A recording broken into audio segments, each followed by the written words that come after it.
بطل جاسر عنده 14 سنة، بيحب باباه اللي اتبقى من عيلته واسمه أحمد. مامته ماتت لما ولدته، ما عندوش اخوات أكبر منه جاسر، ونفسه بيكون عنده اخوات أخ أو بنت لأنه وحيد. باباه صاحب شركات الأسيوطي في الشرق الأوسط، والحالة المادية غنية. صديقة بطلتنا حياة وعد عندها 11 سنة ونص.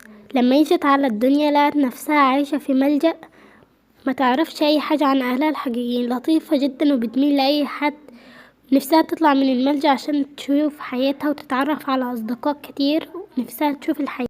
اياد الحديدي صاحب البطل جاسر عنده 14 سنة، بيحب مامته جدا اللي اسمها ايمان. باباه متوفي من سنتين، عنده اخت صغيرة تشبه جاسر في كل حاجة.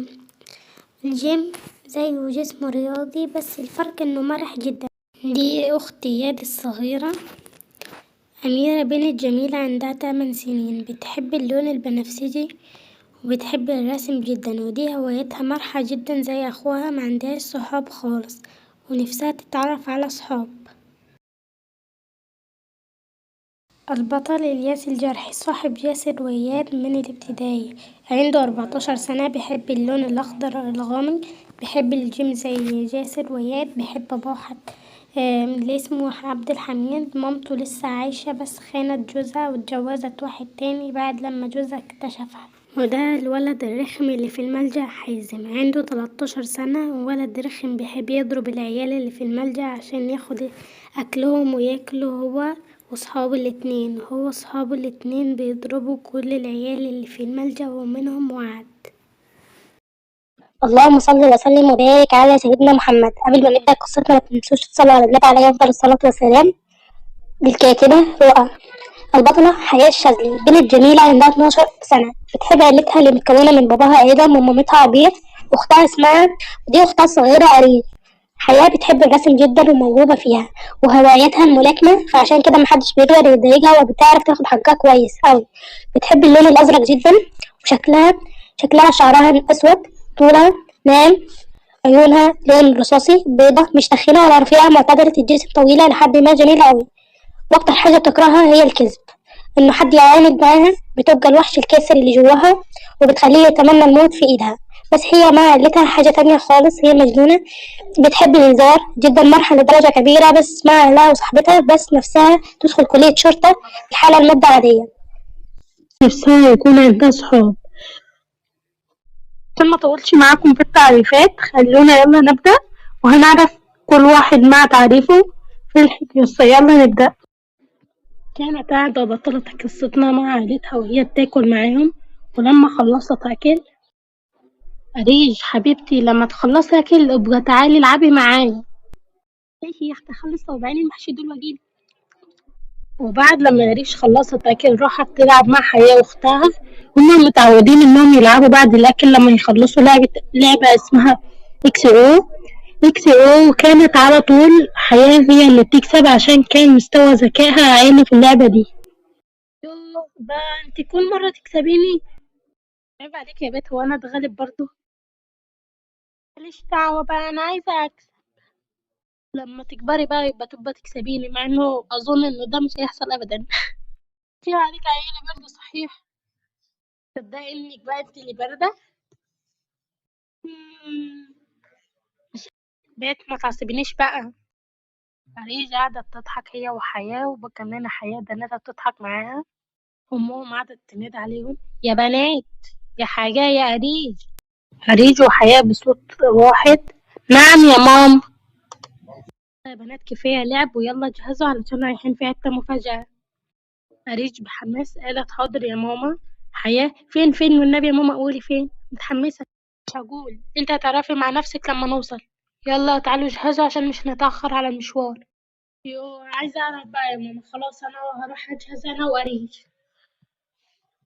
بعد فترة العيلة جهزت. روحي اشحني لنا انت الشحن الأول وتعالي، روحي اشحني التليفون وتعالي واحنا هنسبقك جايين وراكي. تمام ماشي، أنا هستناكي يبقى على أول الشارع. خديني معاكي يا ماما هاجي ماشي. لا يا حبيبتي خليكي هنا، أنا شوية وهتلاقيني جيت هاجي بسرعة. خديني معاكي، أنا عايزة أجي معاكي، مش تسيبيني لوحدي. روحي انت يا عبير وسيبها لي وانا هسكتها. تمام ماشي، هستناكم بقى على اول الشارع. ونزلت عبير تشحن التليفون وهذا قعد يسكت فريد، بس هي ما كانتش راضية تسكت وكانت بتقول أنا عايزة ماما ماليش دعوة. راح آدم أخدها ونزل بيها وحياة وراهم. ولما وصلوا عند أول الشارع ريش شافت عبير جاية من بعيد فجريت عليها وحضنتها. هي جريت على مامتها وحضنتها بس كان في نص الشارع. وآدم طلع يجري ورا إريج عشان هي جريت ناحية العربيات، ولما لحقها كانوا هما التلاتة واقفين في نص الشارع. أما حياة كانت أصلا مش واخدة بالها من اللي بيحصل عشان هي كانت ورا آدم وإريج وراسها في الأرض، ولما رفعت راسها عشان تشوف إذا كان آدم وإريج لسه قدامها اتصدمت لما لقتهم جولهم في نص الشارع وبيحاولوا يخلوا قريش تبعد عن عبير عشان يعدوا بسرعة من ناحية العربيات عشان حياة صدمت أكتر لما لقت شاحنة كبيرة جاية ناحية عبير وآدم وقريش. حياة بصوت عالي حاسبوا بس الوقت كان فات. حياة بصوت عالي حاسبوا بس الوقت كان فات. جريت حياة على مامتها وباباها واختها وهي شايفاهم سايحين في دمهم. حياة بصوت قوموا يلا قوموا انتوا نايمين كده ليه؟ يلا يا ماما يلا يا حبيبتي يا مش قلتي انه في مكان هنروحه مفاجأة؟ يلا قوموا عشان نروح يا بابا، انت كمان كنت هتودينا مع ماما، يلا قوموا عشان نروح وانت يا قريب. خليكي تكسبيني في اللعبة بس قومي يلا بقى. وقعدت تهز فيهم وهم خلاص جثتهم قدامها، بس على ايدها لقتها كلها دم بصوت عالي. وبعد كام يوم كانت جنازة عيلتها. فضلت حياة تعيط وهي حاضنة دبدوب أختها الصغيرة أريج. محدش يجي في جنازة أهلها ولا من قرايبها، محدش فيهم رضي ياخدها فجاله يودوها ملجأ أحسن بدل تعب النفس. وحياة البنت الفرفوشة بقيت مش بتتكلم أبدا وكأنها فقدت النطق. أهلها ودوها الملجأ وهي ما كانتش أصلا واخدة بالها هي فين أصلا. يا أهلا وسهلا بيكم نورتوني. حابين تتبنوا بنت ولا ولد ولا جايبين بنت أو ولد؟ قالت حياة لا احنا جايبين بنت عيلتها كلها ماتت فمحدش عايزها، خدوها انتوا يومين كده. تمام لازم طيب تمضوا على شوية أوراق كده إجراءات علشان نعرف إذا بدكم تبقى في صلة بينكم وبين أهاليها ولا كده. قالت حياة بغضب لا احنا مش عايزين أي صلة بينها. طيب اتفضلي وقعي على الإجراءات دي. بعد لما خلصوا الإجراءات مديرة الملجأ اسمك ايه يا بنت؟ حياة مش بترد. انتي مش بتردي ليه هو انت خرصة؟ حياة برضو مش بترد تاني. مديرة الملجأ طيب تعالي هوديكي غرفتك، على فكرة في عيال هناك في سنك وشبهك ونفس ظروفك، تعالي هتحبيهم جدا. هي برضو ما ردتش على المديرة. انتي بجد حالتك صعبة جدا، أهلك ماتوا قدام عينك ربنا يصبرك. يا بنات، يا ولاد اسمعوني بس اقول لكم حاجه.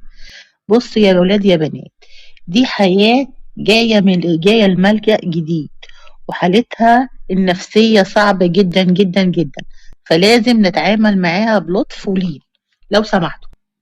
حرام في سرها. يا ترى مين دي؟ مديرة الملجأ بتقول إنها جديدة. اسمها حياة، يا رب نكون أنا وهي أصدقاء. خشي يا حبيبتي بقى سريرك هنا اهو يبقى نبي عليه. حازم في سره. يا سلام أهو إيجاد بنت جديدة هنتسلى بيها. المديرة مشيت وحياة راحت قعدت ورنت رجليها على السرير اللي المديرة شورت لها عليه، وقاعدة بدون ما تتكلم خالص وقاعدة حزينة. حرام في سرها. يا عيني البنت دي شكلها تعرضت لصدمة كبيرة كده ولا بتتكلم علشان كده خلتها ما تعرفش تتكلم.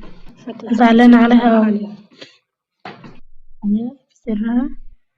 أنا أهلي ماتوا وقرايبي رمولي في ملجأ وباعوني، طب أنا إيه لازمتي بقى؟ صوتي راح ومش هيرجع تاني. مسكت الدبدوب بتاع أختها وحضنته. بعد حوالي شهرين حياة ما اتغيرتش ولا اتكلمت ولا حد سمع صوتها خالص، ومش بتعمل حاجة غير تحضن دبدوب أختها وتعيط وتنام وتجرى وخلاص. أما حياة كانت بتاكل أكل جميل خالص وما كانش يدوب بس يغذيها. أما غرام صح اللي كانت نفسها تبقى صديقتها بتراقبها من بعيد ونفسها تروحلها وتكلمها وتتكلم معاها، لكن خايفة إنها تروح لإنها مش بتحب تتكلم مع أي حد حياه ولا مش خايفة مترددة إنها تروح. لازم في سر. أنا ماليش دعوة بقى، أنا هروح آخد الأكل منها ونشوف هتبقى تعمل إيه. حازم راح عند حياه وقرب منها. وبس كده، ما تنسوش تصلوا على النبي. ودي كانت قصتنا بس ما خلصتش حلقتنا، ولو عايزين نكملها وننزل الجزء التاني في أسرع وقت حطوا لايك وحطوا اشتراك لو كنتوا جداد عشان يوصلكم الإشعار أول لما أنزل الجزء الثاني، واكتبولي في الكومنتات إذا كنتوا عايزين أكملها ولا لأ.